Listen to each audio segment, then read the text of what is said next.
She's making our little toys for all the devil's little girls and boys. She's coming now. The winded house, come out, it's time to play with Ruby Tombsday. I'm so good to be here. Thank you for having me. Oh, it's an absolute pleasure. Trust me. So everyone, this is Shanna Stoker. Now, she's the ghoulish gal from the Ghoulish Garb, a tremendous artist, someone I've just been kind of awed by. We just happened to run across each other on TikTok. And the first video of yours I saw was actually the one where you first broke about your ancestor. And I took the shot in the dark. Now, to be honest with you, when I messaged you, because you opened up an invitation, if you guys, if you want to hit me on a podcast or things like this, please hit me up. We'll talk. And I figured there's no way this is going to work. Let's give it a shot. And because weirder things have happened for me, and it ended up being a great conversation. So I'm just thrilled to have finally made this happen for both of us. I know it's been kind of a trying bit getting timing everything down. It's been crazy on both sides.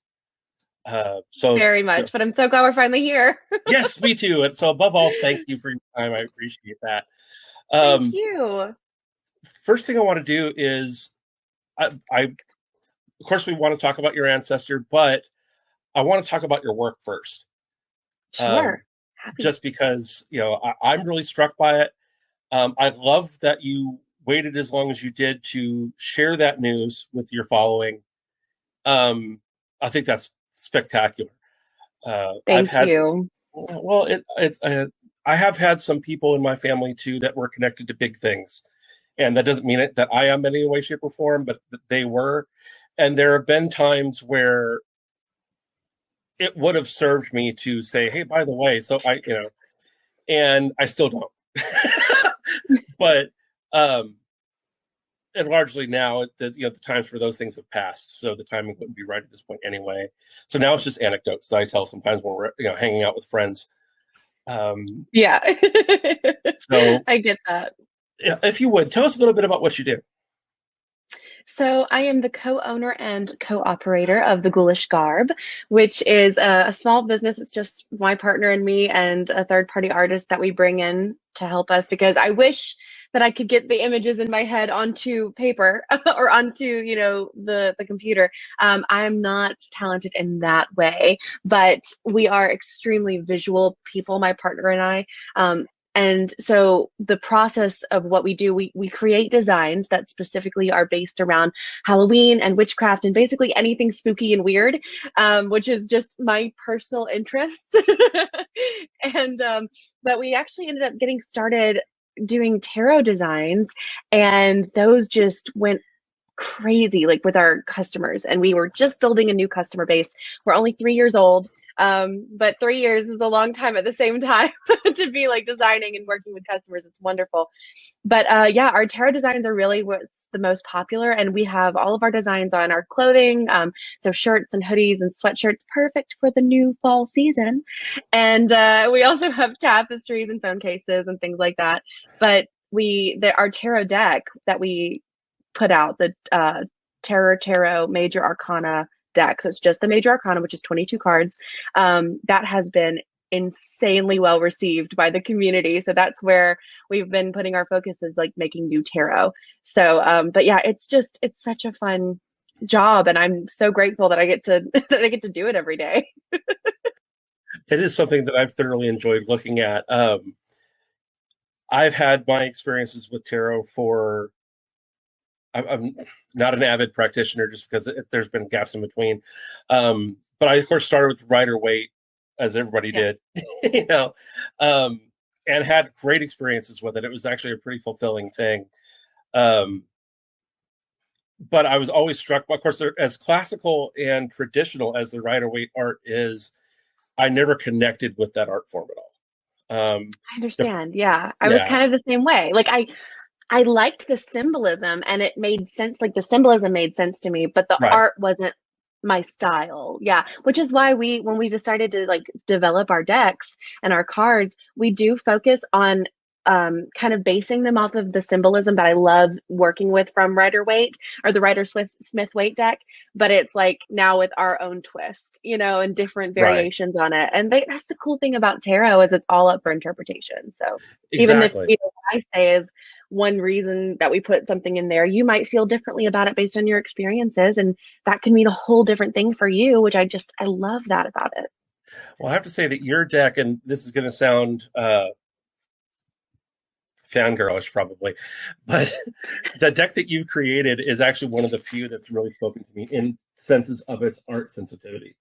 You know, the symbologies are definitely there from the traditional vein, just like you said, but your artwork is so different, and it speaks so much louder to me than just about any of them do. So once Thank we get you. settled, I really appreciate that. well, you know, I'm sorry, go ahead. No, go please.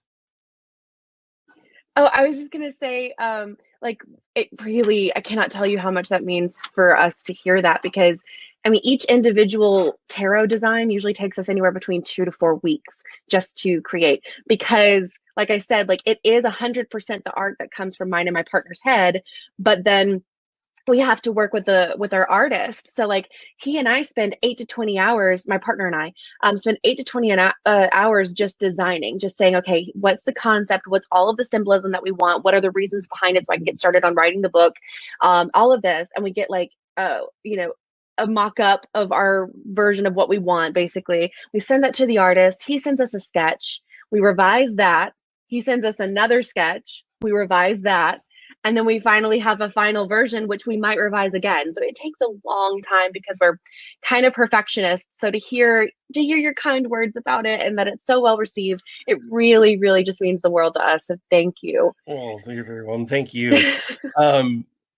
And I love the fact that you've provided. There's a couple of different things there that you've provided your artwork on your shop in so many different formats. So it's approachable for everybody, so that we can actually, for those of us who don't have a lot of money to spend on things that mean a lot to us, you've got so many different ways to show support to your shop on so many different levels. And the fact also that you actually carry things I can wear. That's a huge thing. Like I am. Well, I'm a plus size lady myself, so I understand the struggle. And that's what when we got started with this, it was supposed to just be t-shirts, and I was adamant. We are going to have something that is inclusive of larger sizes because I wear larger sizes, and I know plenty of other people who cannot find the art that they want and the shirts they want to wear because it's not in their size. And I just no, we that was a huge thing that I was really adamant about in the beginning. And I'm so glad every time I get to hear a customer who that's really meant something to, because I've been that customer. I know how that feels. And it's good. It's good to have representation. Absolutely, and that's really what it boils down to. That's it entirely. Sean just mentions that we should do a Ghoulish Garb giveaway on one of our Ruby Tombsday streams. Sean, I am all about that. So yes, we will set that up. I definitely know how to get in touch with you. I definitely know how to get in touch with you. Yes. So terrific. Yeah, Sean, I'll send you, if that's okay with you, Sean. I'll send Sean. He's one of our business managers for Stream Lounge. Sure. Yeah, and I'll send him contact info. Sorry. Yes, please do. And just because since we've got Sean, and mine is actually Shanna, like Shanna Banana. Okay. Awesome. I want to one of the little idiots. One of the things I thought was cool. There's been a lot of synchronicity and serendipity in our communication so far. It has, yeah. Not least of all the fact that you have family in Mobile. That's right. my uncle has been a ship mechanic working at the shipyards in Mobile for decades now. I think his wife, and last count 15 kids. That is crazy. Yeah, so Mobile's been a huge thing, and I haven't been since I think I was 11 or so. Wow. So it's been I have no recollection at this point of Mobile, but I saw totally different. I grew up there, and just in the past 10 years, the level of change that has happened, especially downtown and like, I mean, just all over the place, but it's you wouldn't recognize it. It's crazy how much it's changed. That's awesome.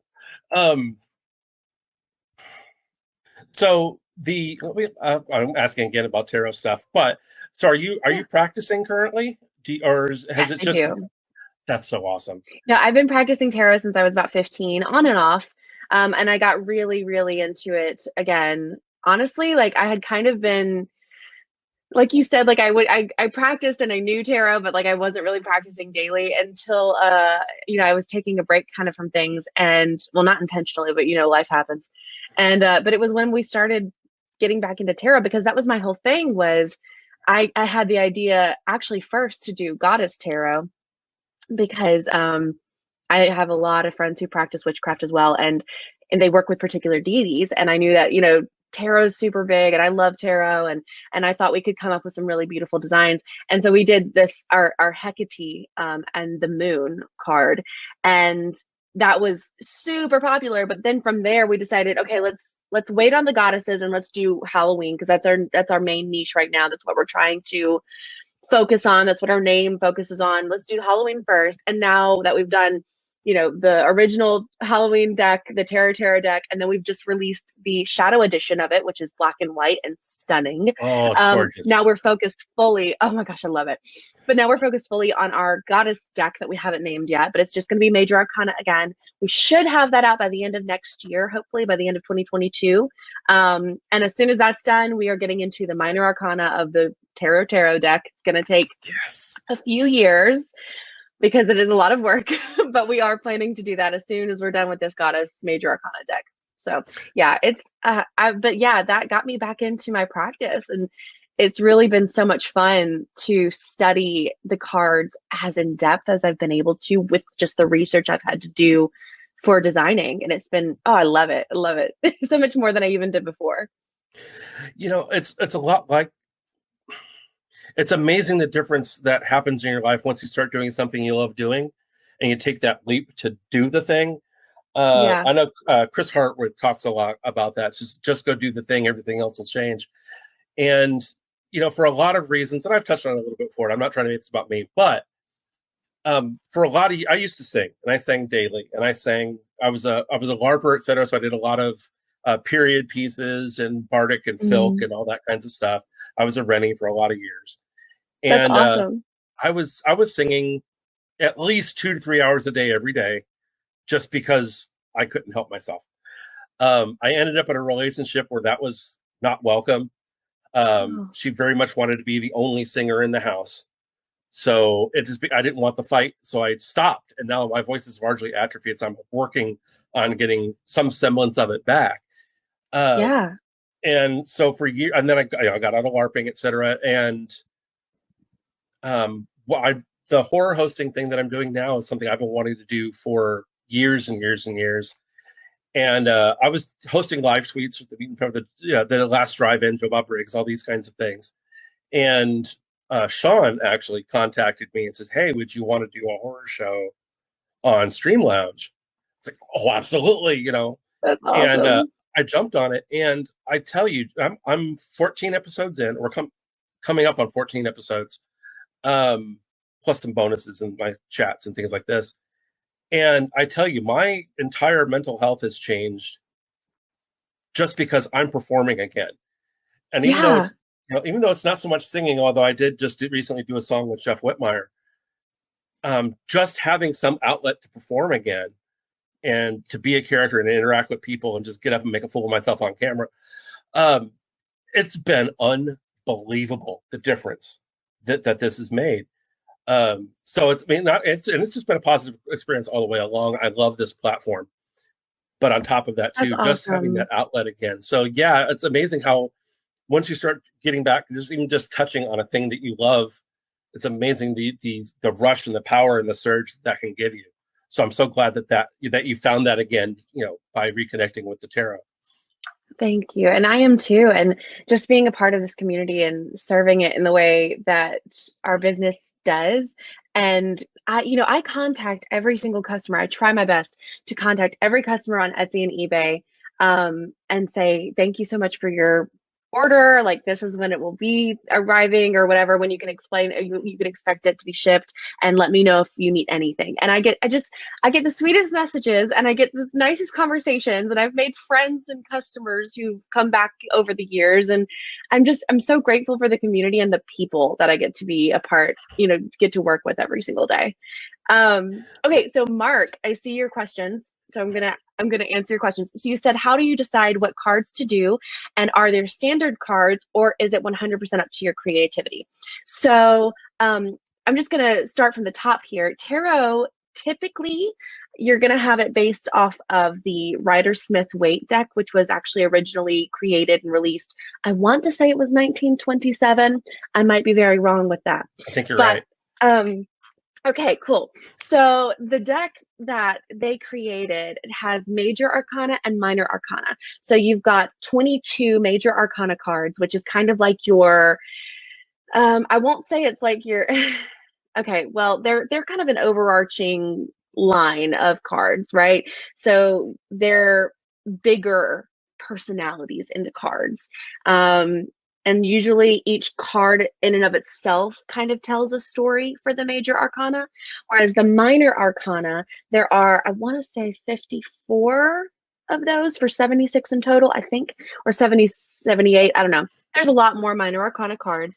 And within the minor arcana, you have 4 suits, just like you would in playing cards. So you're going to have swords, pentacles, wands, and cups, and each of those is for a different element. So swords are fire, pentacles are earth, cups are water, and wands are air.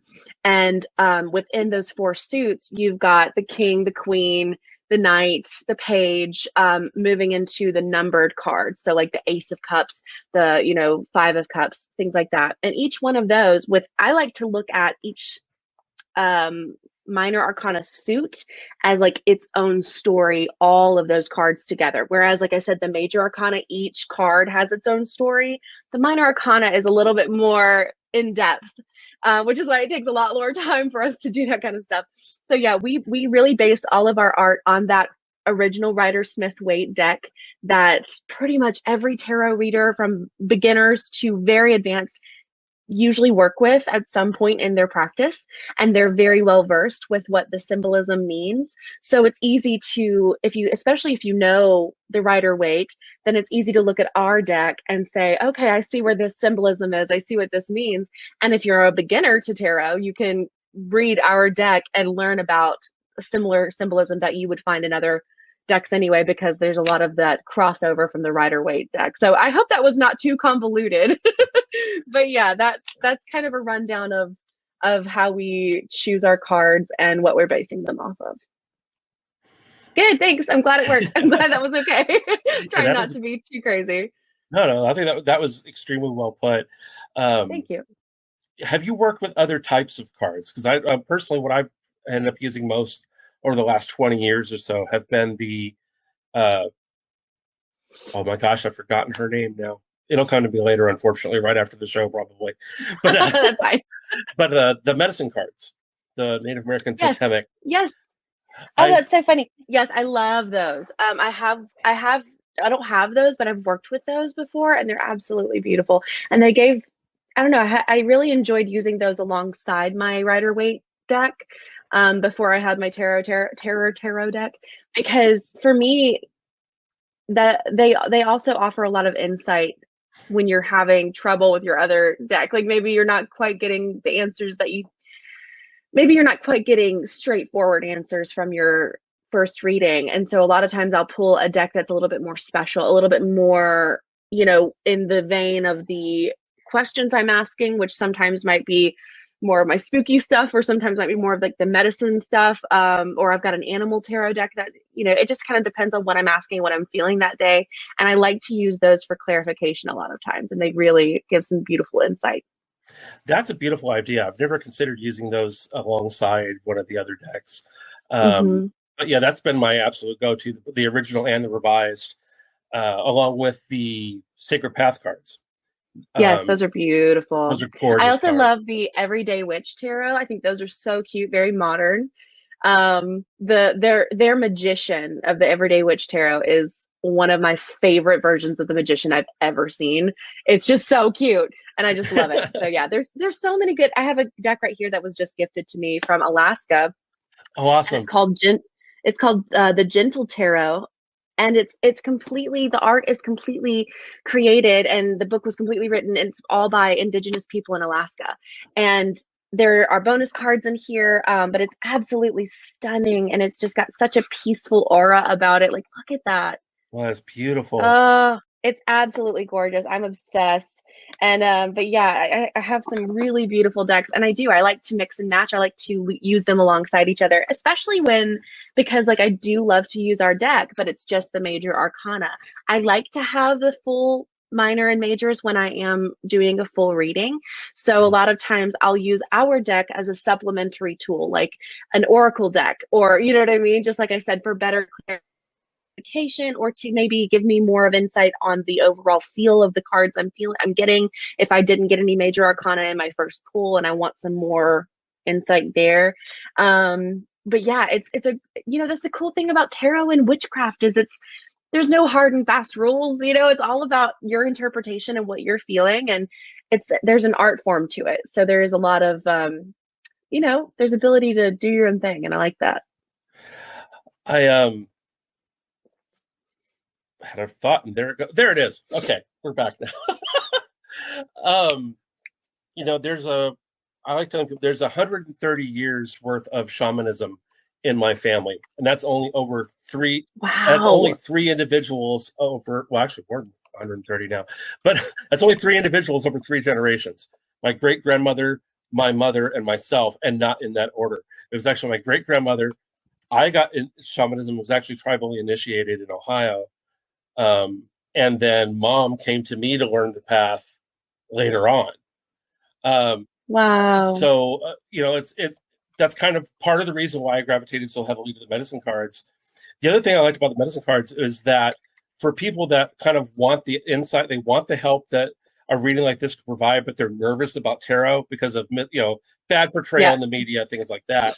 The medicine cards, they seem to be very open to, and I tell them that it's the worst thing that the medicine cards are ever going to tell you is, here's a piece of your life that might need attention. They're very positive. Well, and they really are. And that's something about tarot that there, like we were talking about, there's a lot of misconceptions, especially from people who haven't yet studied from reputable sources that aren't the craft, which I'm not saying I'm just saying there's so many media references that make it seem like it's just going to tell your future.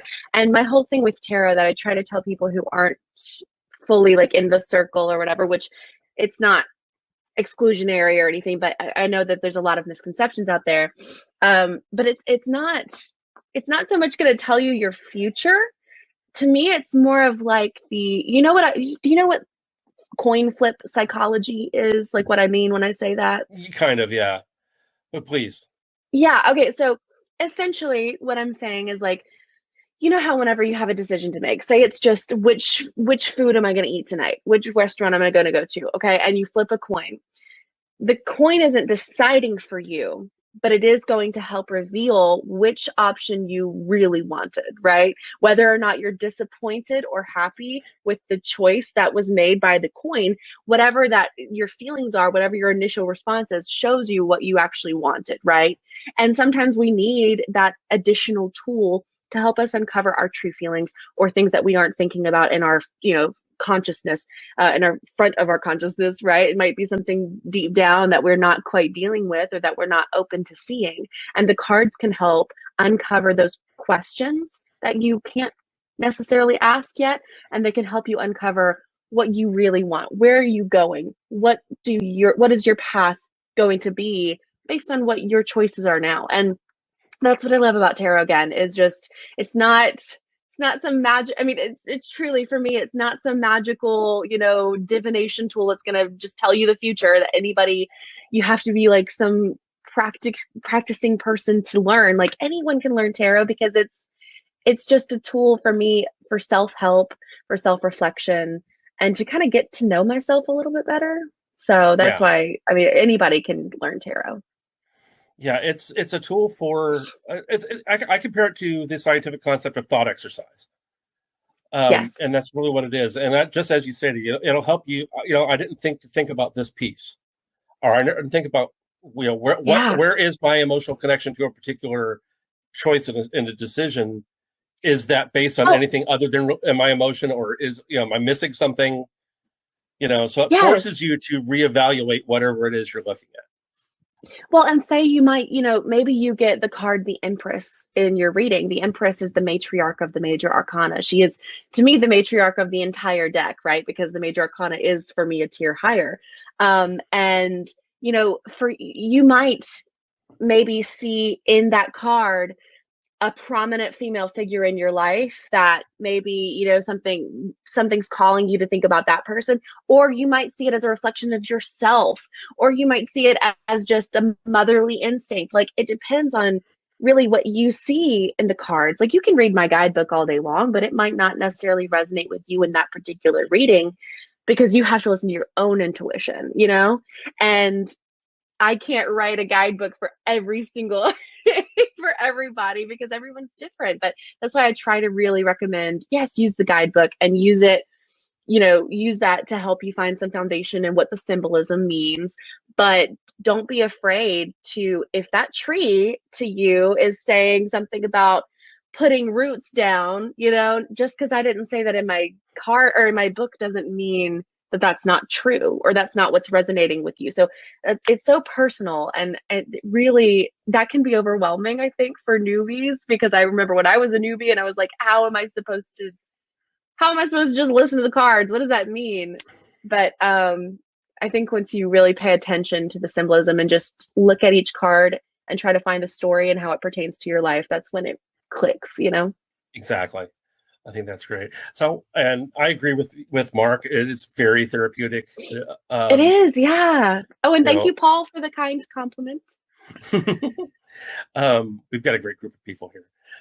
I wanted to ask you, and this is only slightly off topic, I'm guessing, but I want your input on it just because it tickles me. The current, I'll be nice and say debate. War sounds like a strong word. The current casual disagreement on Witch Talk about how expensive your tools should be. You've got to use these types of hyper expensive crystals. You've got to use these herbs, etc. Versus people saying, "Here's how I set up my altar for $5 at dollar store." I mean, absolutely, because look back at historically. First of all, witchcraft has been around forever, and pretty much every single culture and every single religion has some form of witchcraft, whether they call it that or not, right? Right. And it has never. Witchcraft is not meant to be exclusionary. It is supposed to fight that, right? Exactly. It is supposed to be an answer to exclusionary practices in religion, in culture, in society. It is not supposed to include that in what it is, right? And that's what I like about witchcraft. But there is a lot of that on Witch Talk of like, well, if you're not buying your crystals from like this particular source for $45, then it's really not going to work for you. And like, you have to like put it in the moon water from the full moon from 2 months ago. And it's like, okay, so no, Yeah. I don't like that. Yep. For me, like, and they call it now like chaos magic, which is different. I think there is chaos magic, but like to colloquially just call, because I got my quartz from the Dollar Tree or whatever, like that's chaos magic because it's not as organized or it's not as expensive, is absolutely bonkers to me. I think you should be aware of where your tools are being sourced from. Make That's sure important. that we are, be aware of, try to make sure that you're not maybe culturally appropriating something, or that you're not, taking something from a source that might be endangered. That's important. But as far as just like gatekeeping and saying all the stuff that I was saying earlier about how it has to be from this particular brand, or you have to, let me tell you one thing. I don't believe in, I'm personally don't believe that I have to cleanse my crystals in the way, or charge my crystals rather. Cleansing, yes, but charging, I believe in animism. I'm sure you're aware of animism. Oh, For anyone absolutely. who isn't, right? You're a shaman. But for anyone who isn't, animism is simply, basically the belief that everything has a spirit, everything has an energy, and that to me completely, is in the line of all the crystals that we use. Like they already have an energy. They already have their charge and their magical capabilities within the simple makeup and construction of the actual crystal itself, just simply because of what it is. Like that's where the magic comes from. That's where the energy comes from. And I do believe in cleansing and getting rid of, because I know that like energy is it can glom onto things, right? We don't necessarily want to keep the energy from the store it was in. Right. But as far All the as people the that have need handled to, it. yeah, exactly. So cleansing 100%, which I want to double check that I said that correctly because I misspoke earlier. But yeah, as far as charging crystals, like that's something that a lot of people have been really gatekeepy about. Like if you're not charging your crystals, they're not going to work. And it's like, I just don't think that's necessary. I just personally don't. If you, though, feel like that helps with your energy with the crystals, do it. We're all different, you know? See, But my exactly. whole And thing is don't tell people what they have to do and it has to be this way and the way I do it, it has to be your way, or like vice versa. It's just that to me is gatekeeping, and it's not positive in it's kind of toxic in this community. it's absolutely toxic. And I find that, and not exclusively by any means, but I find very often that the same people that are saying you need the Neiman Marcus level crystals are the ones who are also co-opting the read from Wicca, even though they may not identify Yeah. as Wiccans. But if you're going Yeah. to co-opt that belief system and say, and that it harm none, do as thou will, then you can't go around telling other people how to do their thing, because that is a direct violation of the read. And with the exception of some of the more modern, and we'll say mainstream religions, that particular rule comes up time and time and time again in the pagan cultures. Where nowhere along the line, anywhere has any of these cultures ever said, you know what, we need a regime. Doesn't happen. It literally, because that idea, that the ideology completely just goes in the face of what witchcraft is. We are not meant to be, I mean, I feel like witchcraft in and of itself is, anarchical, right? It's meant to be a little chaotic and different, and it's also meant to be so very personal. Yes. Spiritualism is meant to be personal. That doesn't mean you can't have your coven. That doesn't mean you can't have your community. But what I mean is on the level of, like I said, there's no hard and fast rules. Protect yourself, do your research, read books, but if somebody's telling you that what you're doing is just unequivocally wrong because it's different than what they do, or because they read in one book one time that it wasn't, whatever. Witchcraft has been around for so long. From, like I said, so many different cultures, and we all have different practices. And then on top of that, you've got subculture practices within these cultures. So to say you have to do it this way, my way, or else, some deity is going to come curse you. It's just, to me, it's another form of fear mongering, and it's just bringing all the other bull crap out from the media back into Yep. our practice. It's just too much. Yeah, I agree. Yeah, there's a saying that came from, I believe it was Sun Bear, who I love his work. If you ever have a chance to read Sun Bear's work, I really recommend it. But Okay. he talks about if you have 4 shamans in a lodge, you have 5 practices. Because you've got each of the 4 brought in, and what the 4 of them work together at the end.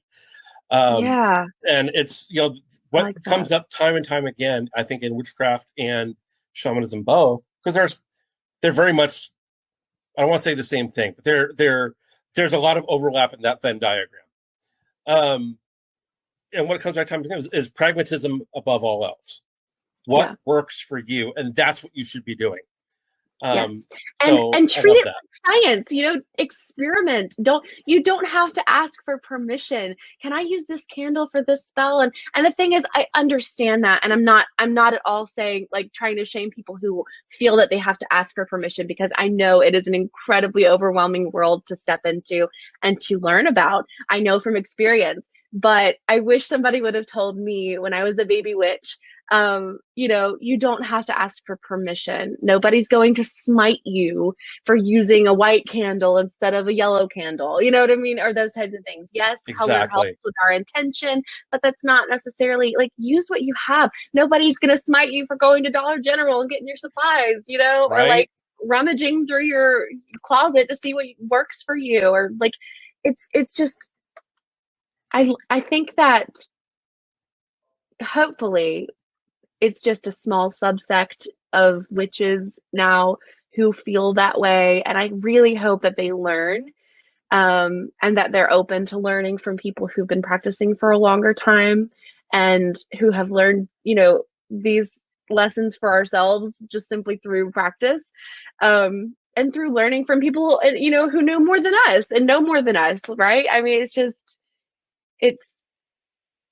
it's called practice for a reason. And I think that we just need to allow ourselves a little bit more grace and a little bit more freedom when we look into it. Yes, Jed, empower yourself. That's what witchcraft is all about. Absolutely. That's what it's about. Empowering Yep. yourself and learning about yourself. And I'm not a Wiccan, but I do believe in the Wiccan Read. Don't harm others. Don't mess with free will. Don't try to do any of that. Just like focus on you. Focus Yep. on your own practice and your own alignment with the universe, and where your head is at. Go to therapy. Take your meds. Like that all is part of it. But like, you know what I mean? But like, it's just, and I say that from personal experience because I do all those things. Same here. But it's not a lot of people. I've been seeing a lot of this on Witch Talk too, of the younger witches being like, sorry. So basically saying that you have to, what was I totally lost my train of thought. I have ADHD. Whatever. Anyway, I lost it. Well, I think Gone. the direction where you may have been going is I've seen it where there's a guilt attached for many, particularly baby witches, the young witches who are new to the path, et cetera, who are kind of getting this pushback from those around and saying that, well, if you knew what you were doing, if you were a real witch, you wouldn't have to go to therapy. You'd be able to work on yourself. And That's it. That's what I was going to say. Or like, if you're trying to practice witchcraft and you're on antidepressants, it's changing the way that your mind works, and it's going to alter your ability to be one with the universe or to access your chakras. And I'm like, honey, I need the medication so that I can do this work. Like, I need the serotonin and the dopamine, all that kind of stuff to get on a normal level as every other witch out there who's not, deficient in those areas, so that I can focus on self-help and my energies, because my energies kind of suck when I don't have that medication, right? Right. And it's like, as much as I appreciate a holistic approach to life, I also appreciate a scientific approach to medicine too. So, you know what I mean? Absolutely. I feel like, and I don't think they need to be, they're not, you don't have to choose one or the other. There are so many ways to employ holistic approaches where they are available and where they work and where they've been proven to work or they work for you. And then also being open to saying, hey, maybe oils aren't going to cure my depression, Exactly. Yeah. Exactly. And I just look at it. So much of what we do in spiritual work has direct correlation in science. We were mentioning earlier, you spoke of charging the crystals, and the crystals already having their own energy. Well, this is why we use crystals in chips. This is why we've used crystals in watches for so long. It's because they have that vibrational energy. Yes. Literally, you don't have to do anything to it. It's traceable. It's metered. You can tell. It does it all by itself, and you never have to moon water your watch. Thank you. That's what I'm saying. it's just, and I understand that ritual is so important for some people, right? And it's a way for them to feel more in tune with their practice and with their tools. And I get that. That's totally fine. If you feel that doing like a charging your crystals by the moonlight or by moon water or whatever, if you feel that in some way that's working for you better, you're getting better results, or you're feeling more of a connection, maybe your deity has something to do with the moon, maybe, maybe that kind of thing. Who knows? But that's personal. But my whole thing is just don't tell everybody else that they have to do it, or else they're not doing it correctly, because that is, again, the type of exclusionary language that makes people shy away from ever even entering into, discovering if this is a path that they might be interested in. I absolutely agree. I think that the things like charging, et cetera, are, if they were really looking at it, I suspect, I'm trying to be fair about this, I suspect that the benefit they are getting there is just because they're spending that time with the tool. So they are tuning with it. They're relating it. They're developing that connection, that relationship with the thing. And I think that's the value in it. Now, it's still valuable, but I think that in so many cases, just the more you work with anything that is a spiritual significance to you, the better you're going to get at connecting with it, the better relationship you're going to build with it. Like a lot of times when I get a new crystal, I sleep with it under my pillow for a while. Like, I try to, or I take it with me in my purse around and make sure I'm like playing with it throughout the day, because there is a relationship between you and those tools. And I think, that's what we were talking about like cleansing is also, as a form of like, you've cleansed all of that other energy. Well, now you're imbuing it with your energy, your intentions. And that's why I think I do believe in that. It's also interesting. I agree. And I think, Paul makes a great point here. So it's funny that no matter what subgroup of people you're talking about, there's always those that want to tell you the right way, how to think, etc. People are yeah, I absolutely agree. There's gatekeepers of everything. And at some point, a developing community will try to devour itself. Some of them get through it and continue to thrive afterwards, but some of them don't. This isn't going to be the first. Well, I would bet that the internet is probably, and this is speculation, but is probably directly related for the current infighting in the spiritual groups, just because they've never had the exposure to one another before.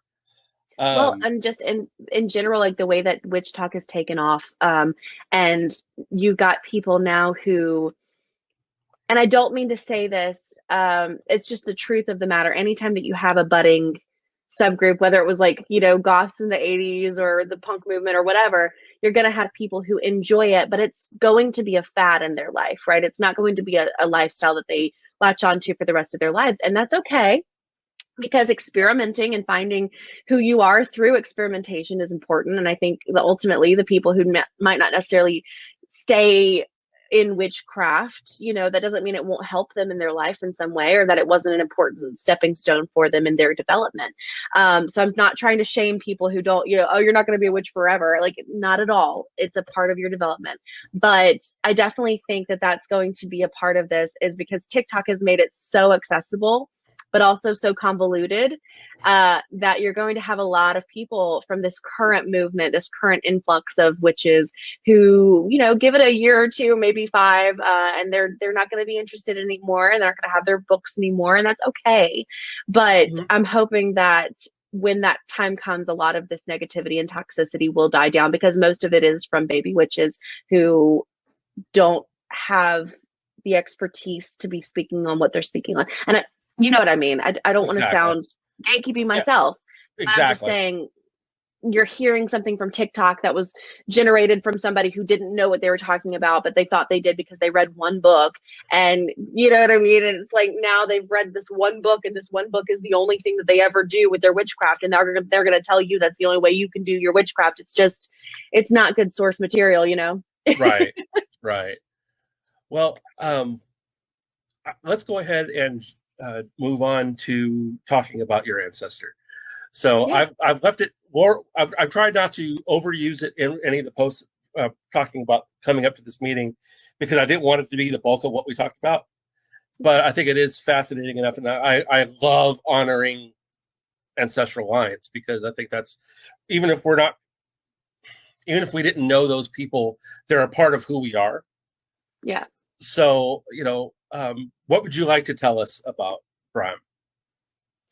Well, so as far as the way that it was passed down in my family was just generationally. It's always been a part of our family stories.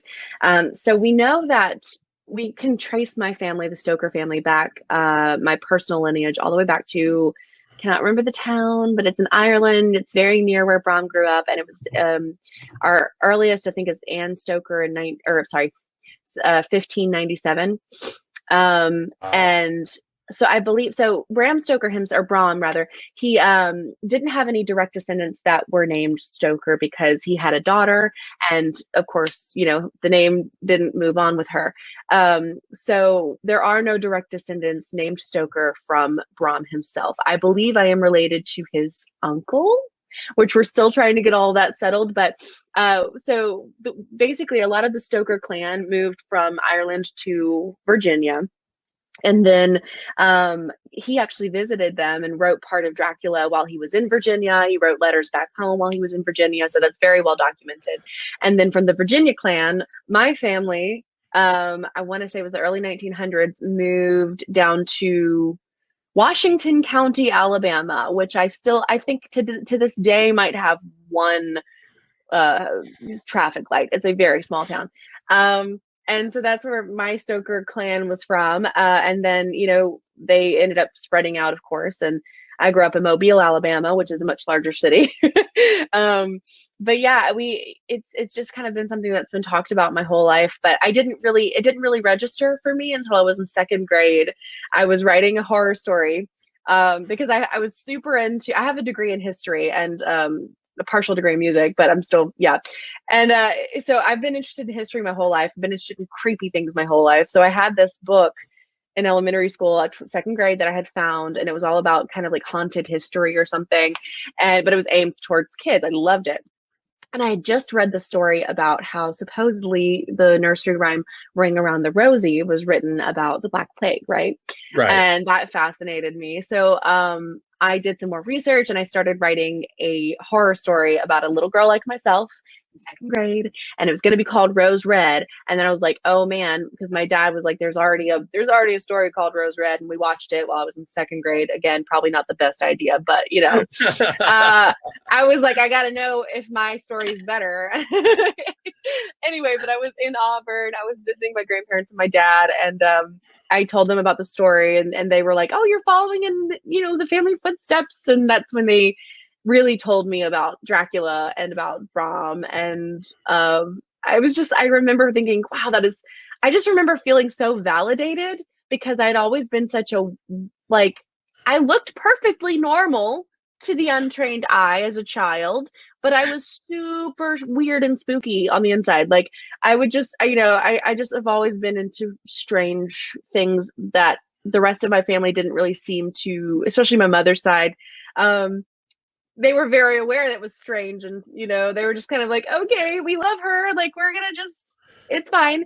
And so to hear about that from my ancestry, and then like realize as I grew up that the Stoker clan still to this day has a lot of that macabre tendencies to it. It just really made me feel like validated, like I'm not weird, I'm who I'm supposed to be. Like this is who I am, and this is who I'm supposed to be. And I'm glad that I learned that from a really young age. I wasn't able to express it as much as I wanted to in my adolescence because of just, parents being parents. Yeah. But, as I've gotten into adulthood, I've really embraced it and had the ability to, because of the business, to just really embrace this part of myself and come out of the broom closet, as it were, and just be proud of like my heritage and my macabre tendencies and my interest in weird occult things. And it's just become so very much my brand, and I'm grateful for all the support I've gotten, especially from my, my Christian conservative family. They're so supportive. They buy my shirts, and they're like, my grandmother, every time I visit, she's 85, I think, and she's always like, you got any more designs? You gotta show me your designs. And my little niece is always asking to see our new work, and it's just, I've been so blessed with a lot of really great support. So I'm grateful. I'm so glad that that's the case. Because it can go so different. I'm somewhere between the two extremes. So like where you have a very accepting family in your case, and then so many of us have the exact opposite. I'm kind of right in the middle. My except my great grandmother was a medicine woman, and she and an English woman came over from England to upstate New York, and then her family decided, you know what, things are more interesting out west, so they bought a wagon and started traveling westward. They got as far as the what are now the Dakotas, and it's like, okay, I don't know how about this. So they found a German family that had already settled there, and they were down a kid to help work. And my traveling family ancestors were, well, we've got an extra kid, but we could really use a wagon. So they traded even up. They traded my grandmother for a Conestoga. And are you kidding? I'm absolutely serious. And she was blonde, blue-eyed. So the German family, she fit right in. Nobody asked any questions. So they just swapped. And the English family, the Wheelers, kept going for California. And the German family just, they stayed there for several more years. My grandmother, her name was Ella. She started spending time with the local indigenous tribes. So mostly the Seneca and Pawnee. And no, not Seneca. I'm sorry, Oglala and Pawnee. And then eventually the German family said, you know what, there's nothing out here. We're tired of this. Let's move east. And they moved back to upstate. They moved up to upstate New York, like within miles of where she started out at birth in the first place. And then she started crazy. Right. And so all the time she was spending with the indigenous folks in the Dakotas, she just kind of kept doing this with the local Iroquois tribes, the Onondaga, and that's where the Seneca comes in. So she started spending time with them, and they started realizing her gifts, etc. So she started learning medicine traditions from the indigenous locals, and ended up becoming a medicine woman. And she was the midwife and the local cunning woman, So evolving tea leaves strictly because that was accepted by the people there. Well, that's not witchcraft. That's just tea. So she kind of focused everything into that. So funny how that works, right? But by the time my mom came along, that was all very verboten all over again. And mom was one of 8 kids. Half the family was Mormon, the other half was, I believe, I forget which branch, but Protestant. You had to go to both churches on Sunday. All of this kind of thing. Mom was born in 1930. So by the time she's getting middle school era, et cetera, World War II is happening. Grandma, who now speaks mostly German because of the adoptive parents, for lack of a better term, were German. German's no longer allowed to be spoken in the house. So she's got that against her too. So now she can't communicate and she can't practice. So mom started exhibiting gifts, but grandma's like, don't, just ignore it. Don't do it. Don't get involved. Suppress it. Pretend you don't see it. All this kind of thing. So that was originally kind of how I was raised. Yeah. But then it That's was a matter. Yeah. So eventually around 16 or 17, it's like, you know what? I can either study about and make peace with what's going on with me, or I can go stark raving nutters. That was really my choice at that point. And I said, I went through the same thing. I went through the same exact thing because I was also, mine was more of fear because I didn't understand it. But I finally was like, okay, this isn't going away. I either have to learn about it and deal with it and not be afraid of it anymore because I'm going to take power over it, or I'm going to go crazy. I'm going to go crazy. Yep. Yeah. Yep. And so there were all these things growing up. Like I would walk in the house with, to show mom and dad the bird friend that I just made. And I'd have this open hand and this whatever fill in the blank bird of the week just sitting there. I'm not holding on to it. It's like, having way too much conversation with people they can't see. Getting lifted up into the swing set by Grandpa Garcia. I didn't realize at the time that Grandpa Garcia didn't have a body. Wow. Things like this. So it was already happening. Yeah. And mom was kind of like, that's okay. Just don't try learning about it. Don't try embracing it. Just roll with it and let it go when it happened.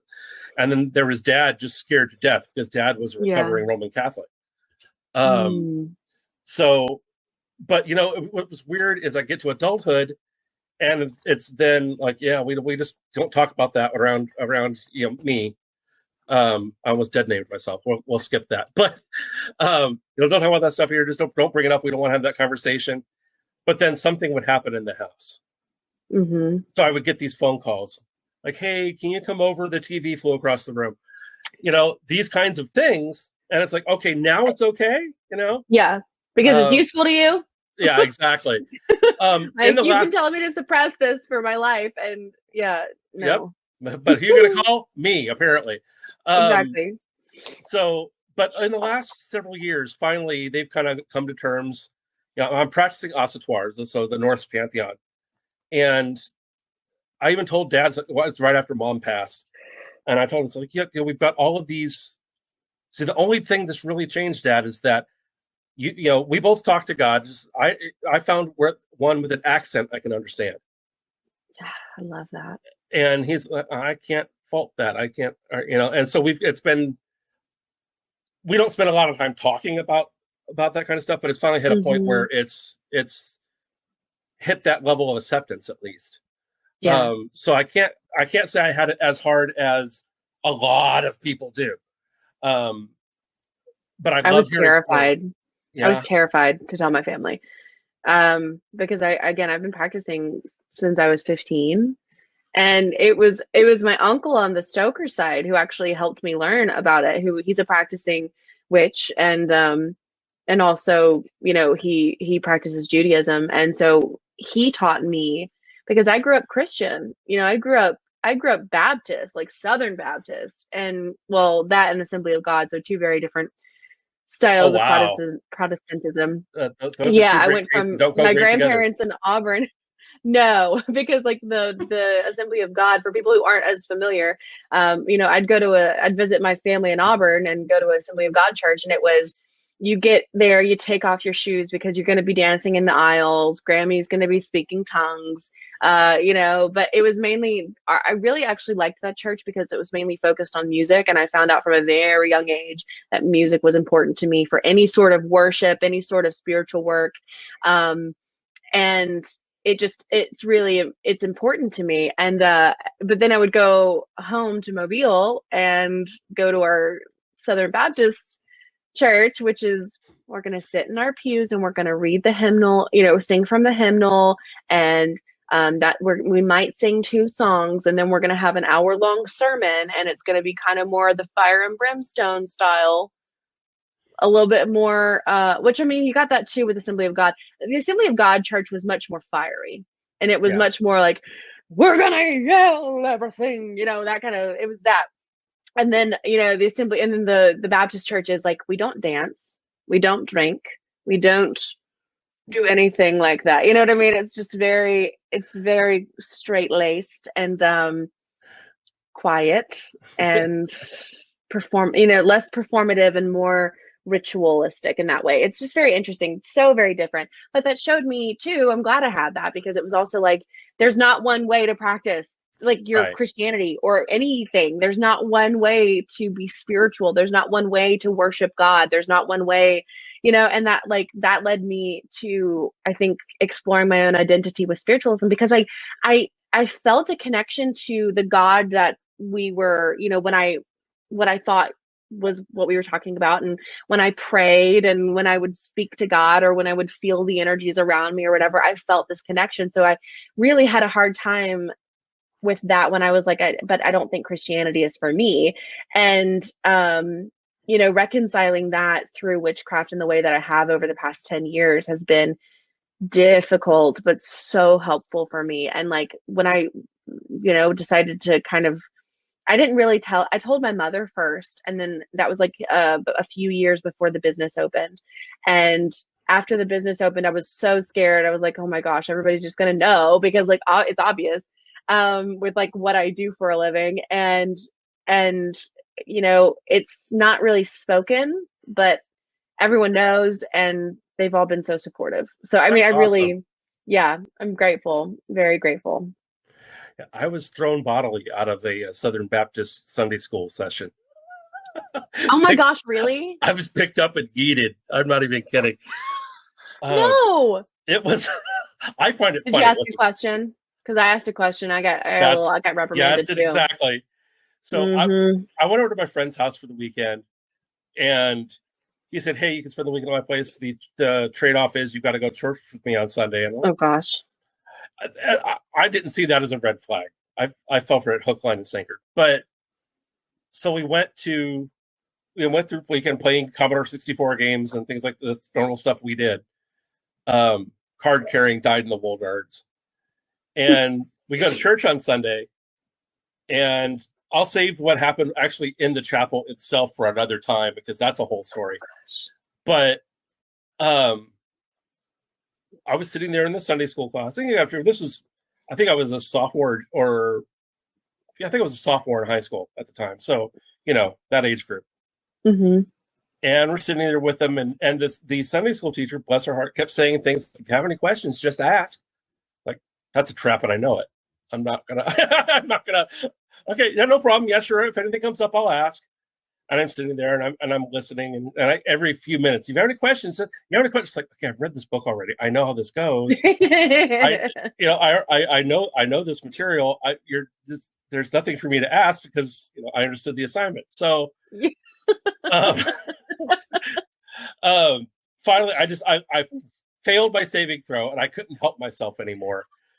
So, you have any questions for us? I said, yeah, I have one question. And there's my friend like, don't you ruin this for me, And I ignored him. Delicate. And I looked at her. And I looked at her, and I said, well, it's my understanding, and please correct me if I'm wrong, because I'm trying hard to be respectful, right? I said, correct me if I'm wrong. I understand it that your faith forbids dancing. That's true. I said, I'm interested. Why was that decision made? And I'm not saying, why would you say such a stupid thing? Nothing like this. There's no judgment. Yeah, I really wanted to know. Just genuine questioning. Yeah. And her answer, and I'm not saying this is the church's answer, I'm just saying this was the Sunday school's answer for that particular church. Yeah. Was because sex leads to dancing. You mean dancing leads to sex? Right. Yeah. Dancing leads to sex. All right. Well, either way, it's like it's a break for me. Like, really? But so, yeah, because dancing leads to sex, and it's like, what? How do you figure? I was like, why? Because I've never experienced such an old-fashioned.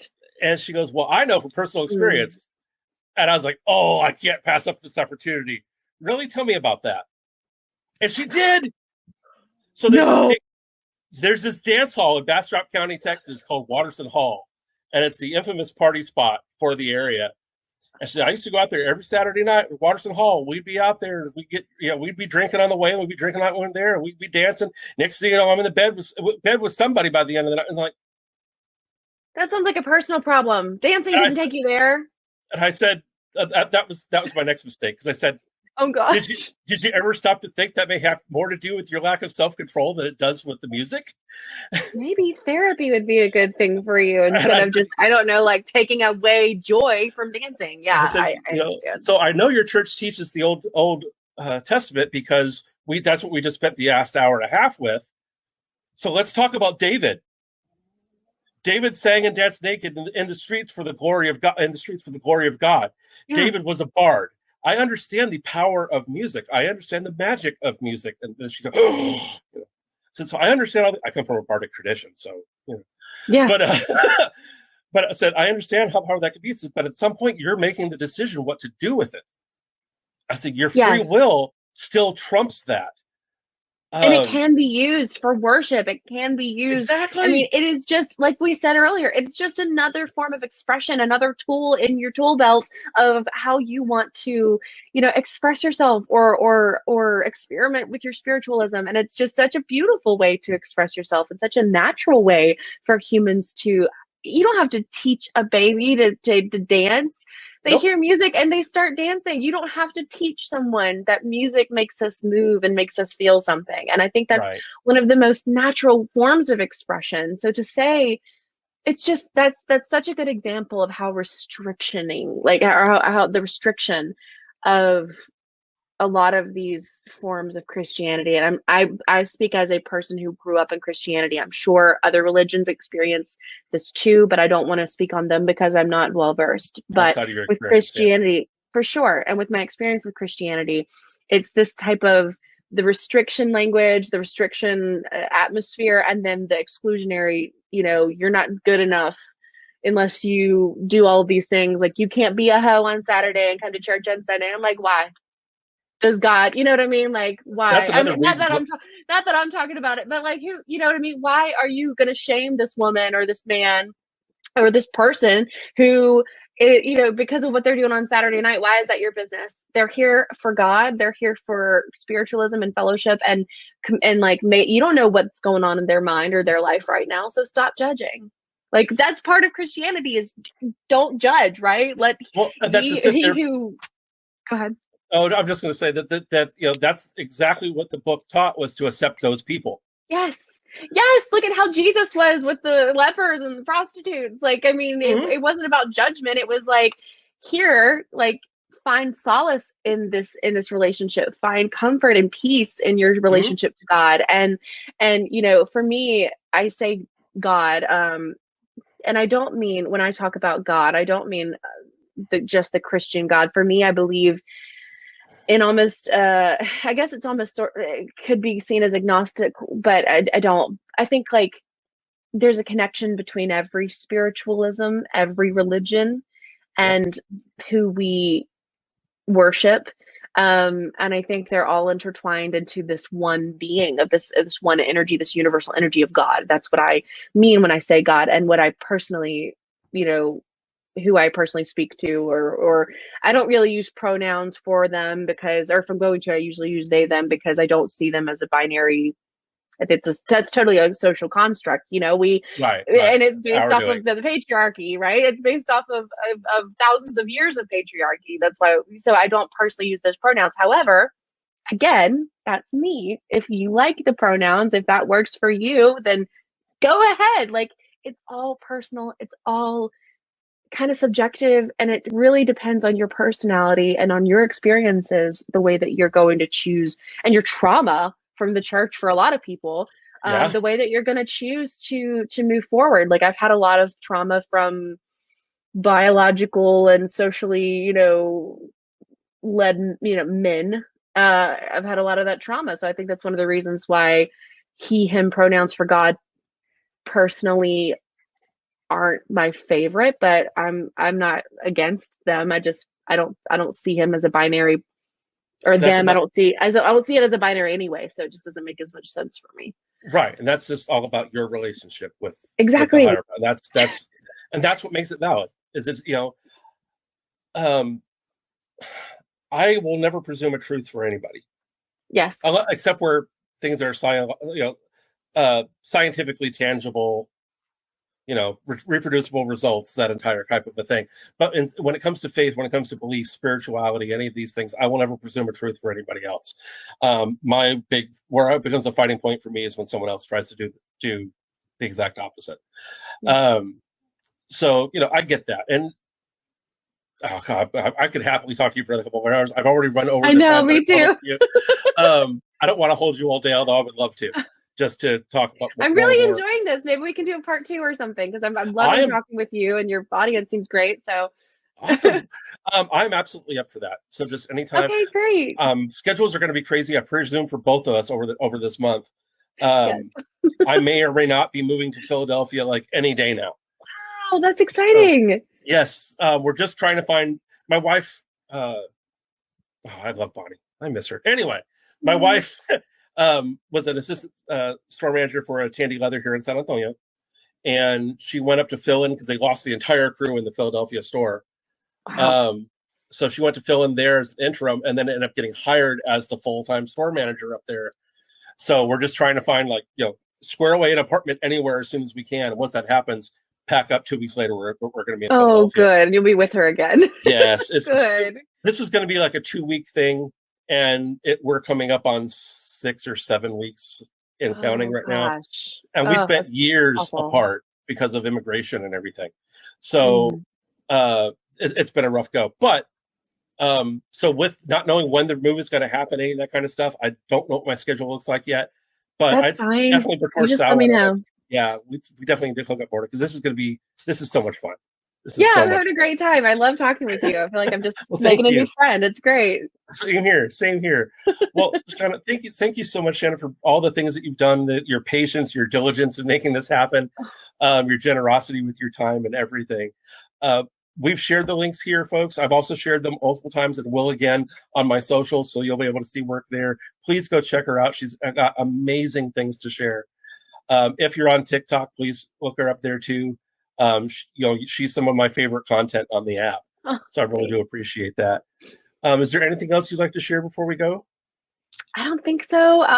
Yeah, just check us out on Etsy. That's I contact I do all the customer service for Etsy and eBay and Amazon. So if you have a question, like if you want to just contact me, please message me through Etsy or eBay or email me at theghoulish@gmail.com. Again, you can find me on TikTok, on Instagram. I'm sure all those links that you said are going to be posted, so I won't say those again. But yeah, this is great. I'm really excited to hopefully be back, and maybe we can do that giveaway with like a tarot deck or something whenever we do part 2 of this interview. That'd be perfect. I think that'd be fantastic. Absolutely. Yeah. Awesome. All right. Well, thank you so much, everybody. Thank you for joining in. Thank you for everyone who my children. I really appreciate it. And until next time, folks, I'll see you next Tombsday. Bye.